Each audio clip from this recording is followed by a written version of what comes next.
გამოკითხვება გვაჩვენა საგანგაშო ციფრები, ის რომ დღეს მოსახლეობის უმრავლესობა, რომელიც გაურკვეველია და ჩამოუყალიბებელია თუ რომელი პოლიტიკურ პარტია შეიძლება მისცეს ხმა, ეს არის ყველაზე დიდი ციფრი.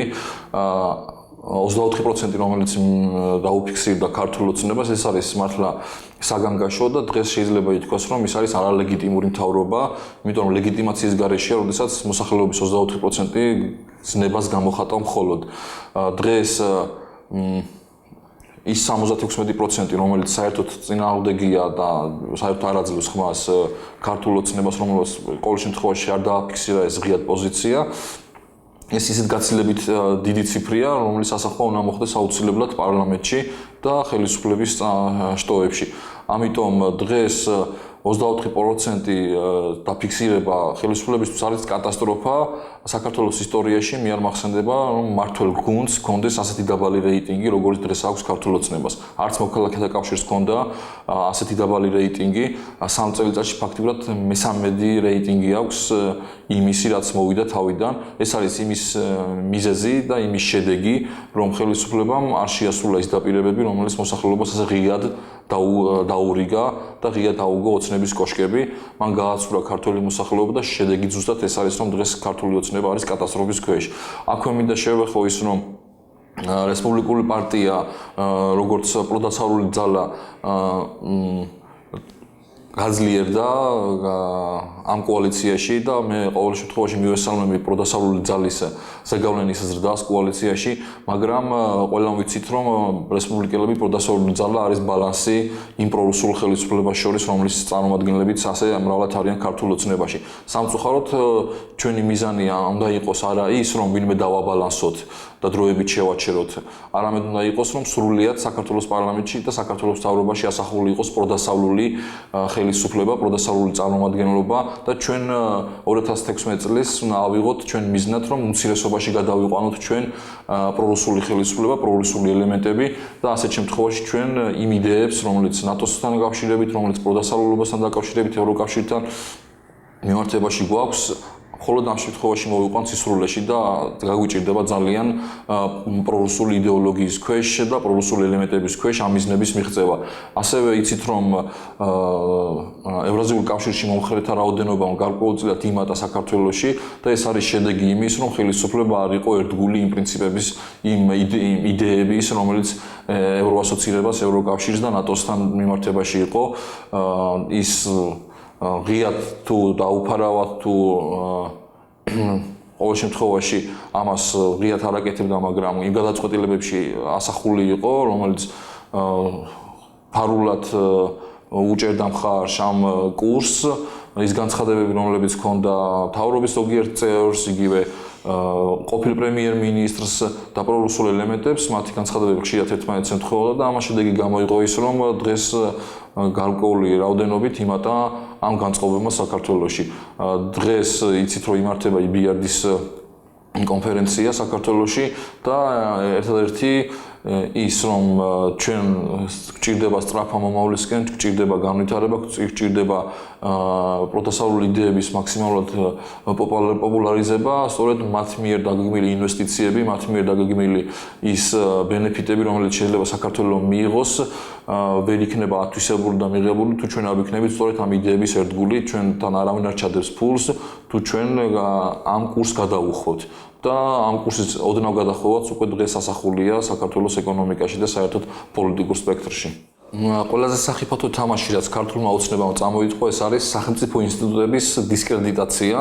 დისკრედიტაცია არა ღიად, თქო, გამოხატულ ქმედებებში, არამედ იმ ადამიანების დანიშვნით, რომელიც თქო, წარმოდგენილი იყო თავდაცვის მინისტრად მინდია ჯანელიძე, ჭიკაიძე შინაგან საქმეთა მინისტრად, დღეს პირადი დაცვის უფროსის შინაგან საქმეთა მინისტრად ივანიშვილის პირადი დაცვის უფროსია საუბარი.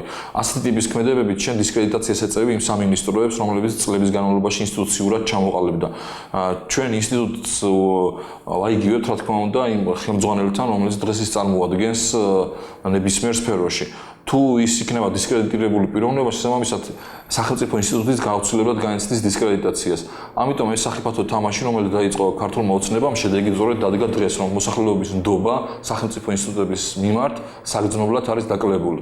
და ეს არის საშიში და ერთ დღეს შესაძლებელია ამ სახელმწიფო ინსტიტუტმა თავისი საქმიანობა, თავისი ავტორიტეტით, თავისი მიმართულებებით საერთოდ ვეღარ შეასრულოს თავისი ფუნქცია და ეს იქნება დამაგრებელი ქვეყნისთვის და სახელმწიფოსთვის. ჩვენ ყველამ დავინახეთ, რომ ქართული ოცნება როგორც პოლიტიკური პარტია ის ვერ შედგა. დღეს ქართულ ოცნებაში არ არის გამოკვეთილი არც ერთი ლიდერი, რომელიც არის პროგრესულად მოაზროვნე, რომელიც არის კომპეტენტური, რომელიც არის მიზანდასახული და აქვს კომპეტენცია. მე დღეს საქართველოს პარლამენტში მიმდინარე ლიდერების შედარება რომ მოვიყვანო, რომელიც არსებობს დღეს ქართული ოცნების რომელიმე ლიდერი, მაგალითად, მანანა კოვახიძე ძალიან ამსგავსებ ვიტალი ხაზარაძეს, რომელიც ასე აუგად უკვე პოპულარიზებას და აკეთებს ისეთ იდეების ლობირებას, რომელიც ძალიან ემსგავსება იმ მოქალაქეთა კავშირის დროს უმრავლესობის რომელიღაცა ლიდერის, რომელიც ახლა გამახსენდა, ლიდერის ისეთ ქმედებებს და საქციელს. ქართული ოცნება დაიშლება, ეს გარდაუვალია, მათი ერთობა მხოლოდ და მხოლოდ შესაძლებელია შედგეს მხოლოდ იმ შემთხვევაში, თუ იქ პროდასავლური ძალები იქნებიან უფრო ჭარბად წარმოდგენილი ვიდრე ის ელემენტები, რომლებისგანაც გვესმოდა, რომ ევრაზიული კავშირი კარგია და ნატო არ გვინდა, ასეთ შემთხვევაში შეიძლება ჩამოყალიბდეს ის პროგრესულ მომავალზე ორიენტირებულ პოლიტიკურ პარტიად. ასეთ შემთხვევაში ის განწირულია, რადგან მომავალი თაობა არ არის იმ იდეების მხარდამჭერი, იმ იდეების გამზიარებელი, რომელიც დღეს ქართული ოცნება ატარებს და ატარებს მაგალითად იგივე ბურჯანაძე, ატარებს იგივე პატრიოტთა ალიანსი, რომელიც რადიკალურად არის განწყობილი და მხოლოდ დასჯაზე და სამართლიანობის რაღაც აღდგენაზე გვესაუბრებიან. სამართლიანობა აღდგენა ტერმინი არის სრულიად შეუსაბამო, როდის იყო საქართველოში სამართლიანობა რო აღავდგინოთ. სამართლიანობა უნდა დამკვიდრდეს საქართველოში და სამართლიანობის დამკვიდრება უნდა დაიწყოს მათი თანაგუნდელების, მათი მხარდამჭერების, მათი ნათესავების პასუხისგებით, რომლებაც დანაშაული ჩაიდინეს და დღეს გარეთ არიან, არც საჯელს იხდიან, არც რაიმე არის მათ საქმე აღძრული და ესეთი ადამიანები ბევრი არიან, რომლებიც იყვნენ მუნიციპალიტეტებში დასაქმებული, გუბერნიებში, სამინისტროებში და ასე შემდეგ. განხეთქილება, რა თქმა უნდა, იქნება და მომავალშიც ბევრჯერ იქნება, იმიტომ რომ გადაწყვეტილების მიღები არის ერთი პირი და არა გუნდი. გადაწყვეტილების მიღები დღემდე რჩება ბიძინა ივანიშვილი და ეს აშკარა დადასტურება იყო იმის, რომ წინა დღით გამოვიდა პრემიერი ღარიბაშვილი და განაცხადა, რომ იგი ორ მინისტრს ცვლიდა და მეორე დღეს ორი მინისტრი შეიცვალა კიდე დამატებით ერთი მინისტრით. რა თქმა უნდა, მე მივესალმები პროდასავლური ძალების მოსვლას თავდაცვის მინისტრის პოსტზე, ის იქნება ადეკვატური იმ გამოწვევების ფონზე, რომელიც ევროატლანტიკურ მიმართებაში და სწრაფასთან დაკავშირებით გვაქვს ჩვენ მოლოდინები, იცით რომ მოდის რამდენიმე საერთაშორისო შეხვედრა მნიშვნელოვანი და აქ დარწმუნებული ვარ, რომ რესპუბლიკელების წარმომადგენელი იქნება აქტიური და ადეკვატური და ის გარანტი ჩვენ არც ერთ შემთხვევაში არ გქონდა, თქვათ, მინდია ჯანელიძეს მინისტრობის დროს. პროდასავლური ძალების ზეგავლენის ზრდა კარგია, მაგრამ კიდევ ამბობ, პრორუსული ხელისუფლების დაბალანსება ვინმე პროდასავლური ძალით ეს დროებით პრობლემის დაკონსერვებაა. ჩვენი მიზანი უნდა იყოს, რომ ასეთი ტიპის პარტიები, რომლებიც პროდასავლური იდეების ერთგულები არიან, მაქსიმალურად გაემიჯნონ პრორუსულ ხელისუფლებას, პრორუსულ იდეებს, პრორუსულ ძალებს და ამის შემდგომ ჩვენ შეგვეძლება უკვე ერთიანად ერთ მხარეს მდგომ პროდასავლურ ხელისუფლებას, პროდასავლურ ძალებს და მეორე მხარეს პრორუსულ ძალებს, როგორიც არის ბურჯანაძე, ქართული ოცნება, ინაშვილი, ამ შემთხვევაში დაუპირისპირდეთ და გადავიყვანოთ ეს ადამიანები უმცირესობაში.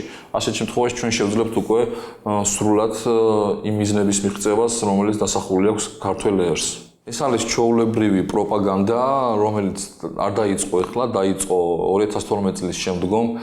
პროპაგანდა იმის, რომ იყო პრორუსული იდეების მიმართ ჩვენი ყური შეჩვევის პოლიტიკა, რომ საზღვრები გადმოიწია, ჩვენი ყური ამას შეეჩვია სამწუხაროდ. მოხდა გადაცემების ფაქტი ოკუპირებული ზონის მიმართულებით, ამასაც შეხვდა არაადეკვატურად რა თქმა უნდა მოსახლეობაც და ხელისუფლებაც ბევრი ასეთი რაღაც მოხდა, იგივე ღიად უკვე პოლიტიკური ლიდერების მხრიდან ღიად ხარდაჭერა ევრაზიული კავშირის მიმართ და პრორუსული იდეების მიმართ, ასეთი ნამადრე არ ყოფილა და დღეს უკვე ღიად არიან ჩართული ეს ადამიანები პრორუსული იდეოლოგიის მსახურებაში.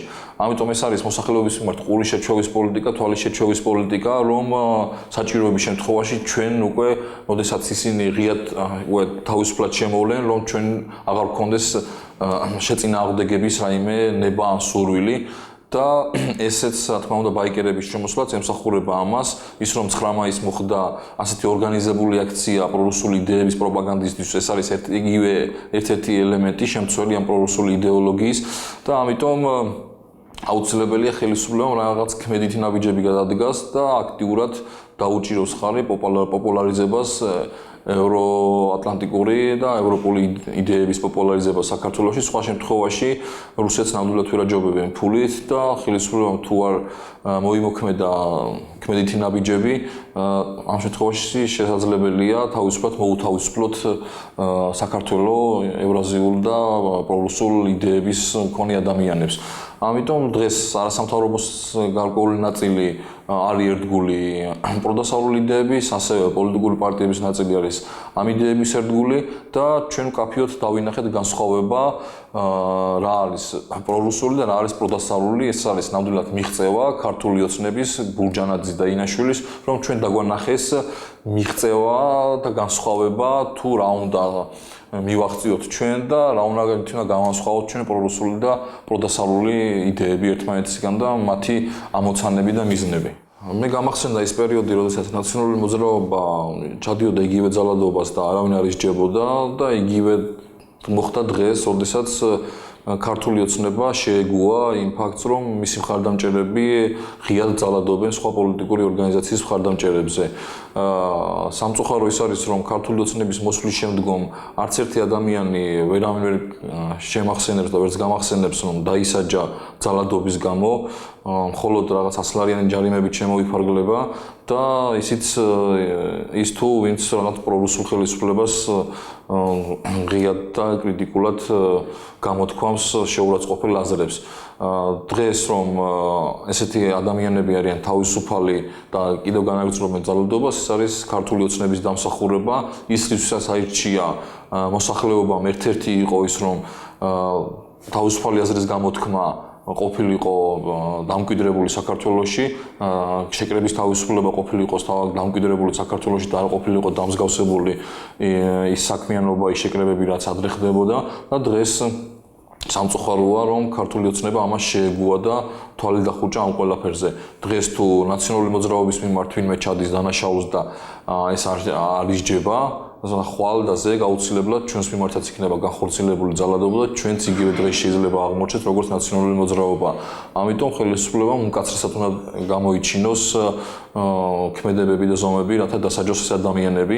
ხვალ კიდევ პირდები შეიძლება ამ ტენდენციის გაგრძელებამ უარყოფითი შედეგები გამოიტანოს, როდესაც ქართული ოცნება გადავა უმცირესობაში, ის უნდა ელოდოს კიდევ ასეთ აგრესიას მის მიმართ, როგორც დღეს თქვა ნაციონალური მოძრაობის მიმართ არის. ამიტომ პრეცედენტის დაშვება, რომ ვინმე დაისაჯოს, არის აუცილებელი.